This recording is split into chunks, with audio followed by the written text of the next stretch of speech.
As many of you will know, recently we had the Freshers' Fair for Falmouth University.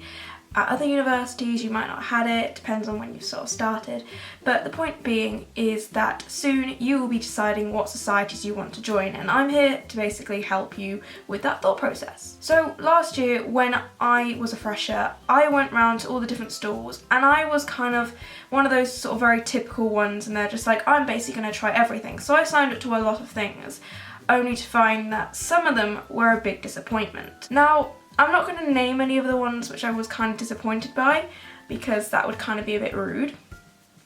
But my point is, I paid some money for different societies that didn't end up doing anything, and I'm just here to sort of give some advice and make sure that you don't make the same mistake I do.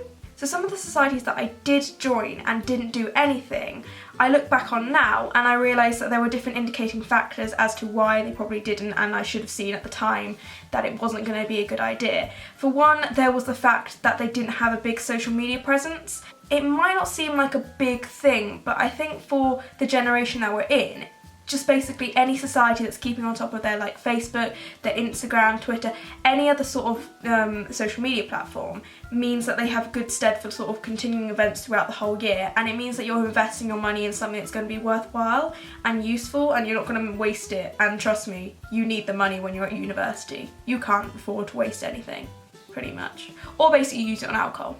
Alcohol's a good one. But social media is a big thing, and it's also to do with how they address you at the Freshers' Fair. I know already it's too late to talk about sort of, you know, getting an idea of who the people are at the Freshers' Fair, because ours was yesterday, but when I went to a few of the ones I was interested in, I just went up, signed my name, and I think at the time there was a few people that kind of didn't really want to talk with me. At least I got the vibes that they didn't really want to talk, and that kind of meant that I was kind of like, okay, well at least they'll do something in the society, and they didn't. So it's probably best to actually talk to the people at the stall and kind of get a feel for who they are and what they're going to do, and actually ask them how they plan to do things in the future, as well as looking at the social media links. So they're basically the biggest two things that I advise you to actually look at when you choose societies that you want to join. I have now carried on 3 societies of which I am members of. I am Deputy Editor of Flex magazine, Social Sec of the Airsoft Society, and Social Liaison of the Tolkien Society. But the thing is, I've picked them for 3 very different reasons and 3 very valid, sort of useful ways to go about things. Biggest one, Flex magazine. Flex magazine is sort of my career-based one, I'd say, because I can produce content, put it into the magazine, and at least this puts me in good stead for when I go to interviews with different employers, and then I at least can hand over magazines that we will be publishing, and then put that forward with the fact that I've done university, and that kind of puts you sort of in a higher ranking above those people that may have gone to university, got their degree, but done nothing else. And also, as well as being a great benefit to sort of your CV and career, it's a lot of fun, and you get to have opportunities to talk to celebrities, if you can just about manage it, and sort of, you know, get to know the community and get to know everybody around campus, and it's a lot of fun, trust me. So if you are in Falmouth, I would definitely recommend going with Flex magazine, because we have got a lot of things that we've got planned for the year, and it's amazing, and our social media pages are awesome, and we even have Snapchat.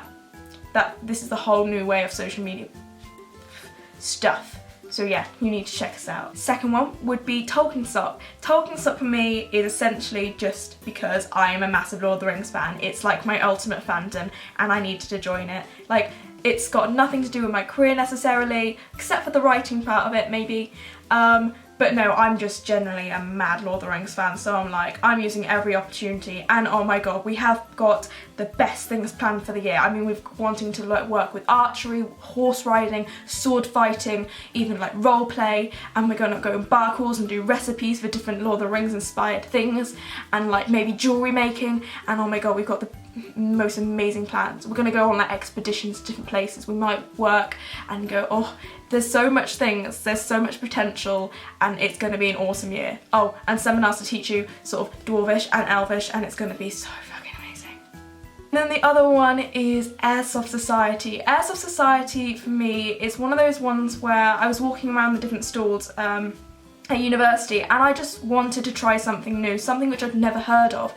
And whilst any sport, snow sports or swimming sports are absolutely amazing, they got so much potential and I'd love to sort of join them, there's the one big issue of me being scared of deep water.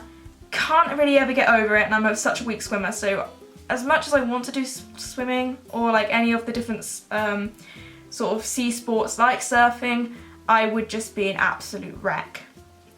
But then also with snow sports, it would be a lot of fun, but then I'm a hypochondriac and I've heard many stories about people falling over, and just don't get me started on sort of just worrying about injuries tenfold But anyway, airsoft was something which was completely different, and oh my god, it's a lot of fun. You get to shoot people, it's a great stress reliever, and most importantly, it's just a great vibe, and I love how immersive it is. I can't tell you enough how great it is. If you want to be a writer, if you want to do any stories, if you want to get in, basically if you are a creative person, it's a really awesome thing because it means that you can basically immerse yourself in these kind of weird scenarios, and I've never really done anything like that, but because I was so new to it, having the opportunity to basically kind of take on the role of this sort of soldier in this situation without it being real, because I would basically shit myself with fear, then it means I can actually kind of get into those zones, and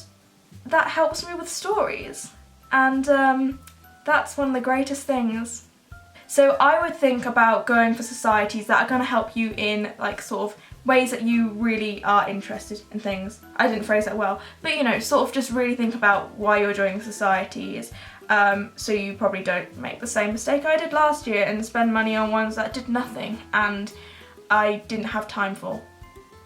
Also, I have seen so far many people around campus who have said that they've seen me on YouTube, so hi again, and thank you for coming up. And yeah, if you have seen me on YouTube, just say hi. It doesn't matter, you can just walk up and be like, YouTube, and I'll be like, yes, okay.